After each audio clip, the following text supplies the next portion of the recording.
নমস্কার দর্শক বন্ধুরা, মোটিভেশনাল শ্রীমন্ত চ্যানেলে আপনাদের জানাই সুস্বাগতম। আজকে আপনাদের সামনে যে বিষয়বস্তু নিয়ে আলোচনা করব তা হল ভারতের জননী আদর্শ নারী। জেনে নিন নারী সম্পর্কে আর কি বলেছিলেন স্বামী বিবেকানন্দ। স্বামী বিবেকানন্দ ব্যক্তির চরিত্র গঠনের ওপর বিশেষ জোর দিয়েছিলেন। আবার সমাজ সম্পর্কেও আমাদের সমৃদ্ধ করেছেন তিনি। সমাজে কিভাবে বসবাস করা উচিত সে সমস্ত বিষয়ে নিজের জ্ঞান আমাদের মধ্যে প্রবাহিত করেছিলেন তিনি। নারী সম্পর্কে তাঁর চিন্তাভাবনাও তাঁর উপদেশের মাধ্যমে ফুটে ওঠে। সমাজ, চরিত্র গঠন ও নারী সম্পর্কে বিবেকানন্দ কি বলেছিলেন জেনে নিন। ঊনবিংশ শতাব্দীর প্রখ্যাত সমাজ সংস্কারক ছিলেন স্বামী বিবেকানন্দ। রামকৃষ্ণ পরমহংসের প্রিয় শিষ্য ছিলেন তিনি। স্বামী বিবেকানন্দ ধর্ম, কর্ম, সত্য, সমাজ ও চরিত্র গঠন সংক্রান্ত নিজের চিন্তাভাবনা ও মতামত তাঁর অনুগামীদের মাধ্যমে সমগ্র বিশ্বে ছড়িয়ে দিয়েছেন।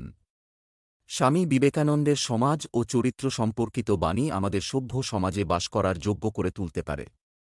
পাশাপাশি নারী সম্পর্কে বিবেকানন্দ যে ধারণা পোষণ করতেন তা সমগ্র নারীজাতিকে এগিয়ে যেতে উৎসাহিত করবে।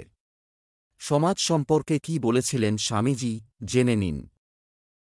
যে রকম বীজ আমরা বুনি সে রকমই ফসল আমরা পাই। আমরাই আমাদের ভাগ্য তৈরি করি, তার জন্য কাউকে দোষারোপ করার কিছু নেই, কাউকে প্রশংসা করারও কিছু নেই। মনে করিও না তোমরা দরিদ্র, অর্থই বল নহে, সাধুতাই পবিত্রতাই বল। আপনাতে বিশ্বাস রাখো। প্রবল বিশ্বাসী বড় কাজের জনক। সমাজ অপরাধীদের কারণে খারাপ হয় না, বরং ভালো মানুষদের নীরবতার কারণে হয়। অপরের দোষত্রুটি দেখিয়া বেড়ানো তো আমাদের কাজ নয়। উহাতে কোনো উপকার হয় না। এমনকি ওইগুলির সম্বন্ধে আমরা চিন্তাও যেন না করি। সৎ চিন্তা করাই আমাদের উচিত। দোষের বিচার করিবার জন্য আমরা পৃথিবীতে আসি নাই। সৎ হওয়াই আমাদের কর্তব্য। যেই রকম আপনি ভাববেন ঠিক সে রকমই আপনি হয়ে যাবেন। যদি আপনি নিজেকে দুর্বল হিসেবে বিবেচনা করেন তাহলে আপনি দুর্বল হয়ে যাবেন।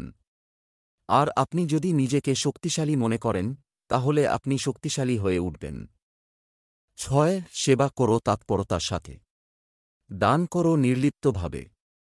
ভালোবাসো নিঃস্বার্থভাবে। ব্যয় করো বিবেচনার সাথে। তর্ক করো যুক্তির সাথে। কথা বলো সংক্ষেপে। যারা তোমাকে সাহায্য করেছে তাদের কখনো ভুলে যেও না। যারা তোমাকে ভালোবাসে তাদের কখনো ঘৃণা করো না।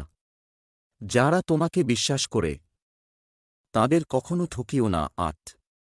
জগতে এখন একান্ত প্রয়োজন হল চরিত্র। জগতও এখন তাদের চায় যাদের জীবন প্রেমদীপ্ত ও স্বার্থশূন্য নয়। উঁচুতে উঠতে হলে তোমার ভেতরের অহংকারকে বাহিরে টেনে বের করে আনো এবং হালকা হও, কারণ তাঁরাই ওপরে উঠতে পারে যারা হালকা হয়। জগতে মায়ের স্থান সকলের উপরে, কারণ মাতৃভাবেই সবচেয়ে বেশি নিঃস্বার্থপরতা শিক্ষা ও প্রয়োগ করা হয়। গোলামির উপর যে সম্পর্কটা দাঁড়িয়ে আছে সেটা আবার কখনো ভালো হতে পারে। যেখানে মেয়েদের স্বাধীনতা নেই সে জাত কখনো উন্নতি করতে পারে না। একটি রাষ্ট্রের অগ্রগতি জানার সবচেয়ে ভালো উপায় হল সেই রাষ্ট্রে নারীর অবস্থান। ভারতের জননী আদর্শ নারী। মাতৃভাবী আদর্শ ও শেষ কথা। মেয়েদের উন্নতি করতে পারো, তবে আশা আছে, নইলে পশু জন্ম ঘুচবে না। সেই নারীও ধন্য যার চোখে পুরুষ ভগবানের পিতৃভাবের প্রতীক। ভারতীয় নারীদের যে রকম হওয়া উচিত সীতা তা আদর্শ। আমাদের দেশের মেয়েরা তেমন শিক্ষিতা নয় বটে, কিন্তু তাঁরা অনেক বেশি পবিত্র। আমরা স্ত্রীলোককে নীচ, অধম, মহাহ্যায়, অপবিত্র বলি। তার ফল আমরা পশু, দাস, উদ্যমহীন, দরিদ্র।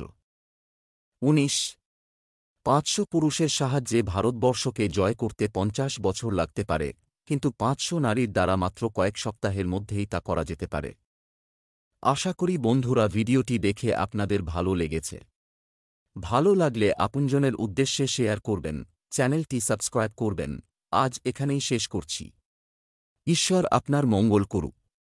নমস্কার, ধন্যবাদ।